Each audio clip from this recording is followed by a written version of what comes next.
comecei na fabricação de instrumentos, juntando duas tendências, né, que eu tinha quando garoto. Eu queria aprender a tocar violão e, ao mesmo tempo, eu tinha já um curso de marcenaria.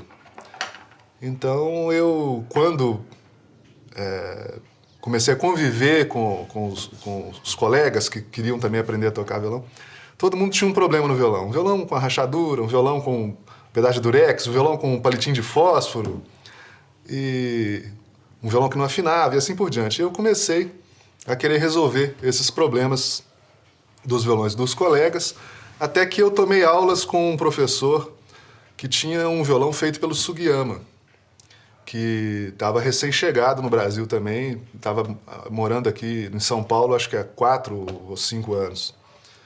E eu fui até ele e me ofereci para trabalhar como aprendiz dele, coisa que eu fiz depois em 78, 79. Da minha perspectiva, o que eu herdei, vamos dizer, do Sugiyama, é a importância da precisão da construção do instrumento, afinação super importante, porque a gente vê até hoje fabricantes aí que vendem os instrumentos a preços absurdos e que o instrumento sequer afina, né? Isso é um problema seríssimo. E outra coisa, a clareza, né? Um instrumento que emita o som com clareza em toda a faixa, em toda a tessitura, né? Desde do grave até o mais agudo. E com o tempo isso eu considero realmente uma coisa importante e uma aquisição bem pessoal, vamos dizer, em termos dos meus instrumentos, que é a tocabilidade, né? A facilidade de se tocar o instrumento.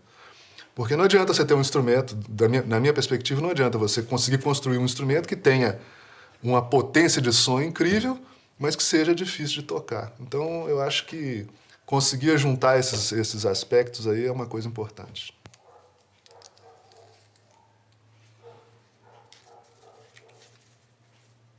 Qualquer instrumento de corda pode soar até estranho, mas ele começa pela corda. Então, o projeto do instrumento, na verdade, começa por aí, pelo comprimento da corda. E a partir daquela corda que você pretende usar, é que você vai ter a energia necessária para transformar em som. Aí você vai para as espessuras das peças. O caminho é esse. O início da história é toda a seleção do material, né?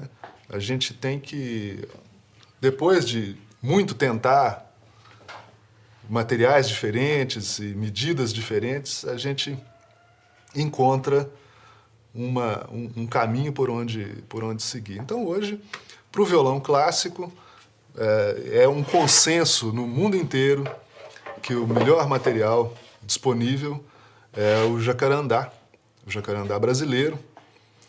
É uma madeira que não tem similar nem competidor no mundo inteiro. Os melhores violões que você vai encontrar no mundo inteiro são feitos de jacarandá brasileiro.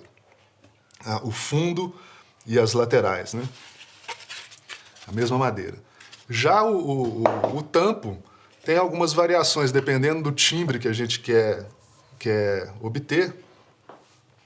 São 2 as madeiras que lideram, né? É o cedro canadense e o pinho europeu.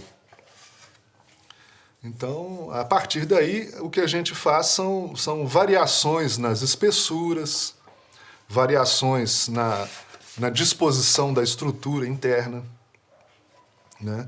Isso sempre levando em conta o que eu disse no começo. Você parte de um comprimento de corda. Aquele comprimento de corda é que vai te dar a energia inicial que vai ser transformada em sonoridade. Nas etapas da construção, o primeiro pré-requisito é que a madeira selecionada esteja seca, completamente seca. E isso não é seca, não quer dizer que ela não tomou respingo de chuva, né? É que ela tenha desidratado com o tempo, que ela tenha contraído as fibras com o tempo. E a gente usa um termo aqui que é igual queijo, está curada.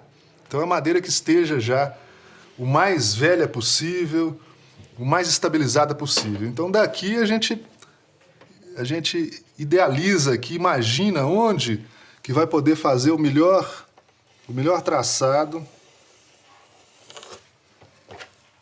para cortar uma peça que vai se transformar depois, aqui no caso, no fundo do violão. Então aqui ela está com 40 milímetros de espessura aqui, é uma peça robusta aqui. Então ela vai ser cortada em lâminas de mais ou menos 2 milímetros. E essas lâminas é que vão dar origem, no caso aqui, ao fundo de um instrumento. Então a gente tem que selecionar também, sair fora dos pequenos defeitos, que vai resultar num fundo similar a esse, aqui já com a estrutura interna colada. O mesmo processo se aplica ao tampo, que também é feito a partir de 2 peças simétricas, onde a gente vai recortar o contorno do instrumento. Depois de recortado, vai ser colocado o mosaico, que é esse adorno. Muita gente pensa que isso aqui é só um adorno, mas não é. Ele tem uma função de abraçadeira para evitar que se inicie aqui na boca do instrumento uma rachadura. Então ele contém, eventualmente, uma trinca, uma rachadura que possa acontecer aqui. O braço, como todas as outras peças, exige inicialmente um corte bruto, né? Isso aqui é o primeiro corte que é dado para se fazer o braço. Daqui para cá, né? Entre uma etapa e outra, tem muito trabalho, né? E aqui você tem a peça já na fase de acabamento, que já é a última etapa. E esse instrumento aqui está na última etapa, que é a aplicação do verniz, que é feita manualmente. Isso aqui é uma técnica. Não se sabe a origem certa, se ela é chinesa ou se ela é indiana. Isso aqui exige que sejam passadas centenas de camadas, centenas de vezes, até ficar com a cobertura desejada e com a textura desejada. E a importância disso para o instrumento é que a camada final é finíssima e não interfere negativamente na vibração das partes. Essa é a razão da preferência dos melhores, mais conceituados fabricantes do mundo, usam esse tipo de acabamento até hoje. Então, depois de feito o polimento, então a gente vai fazer a colocação das tarraxas.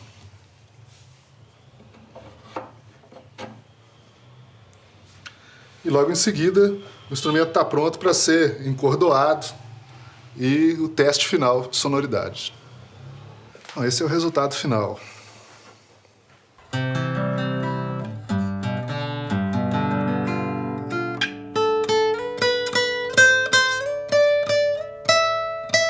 Eu acho que como tudo mais, não adianta você querer ensinar determinadas etapas se o aprendiz não está pronto, né? Eu, quando busquei aprender lá com o Sugiyama, ele me orientou para que eu buscasse o meu caminho. Ele nunca me deu nada pronto. E eu acho que tem um valor incrível você buscar as suas respostas.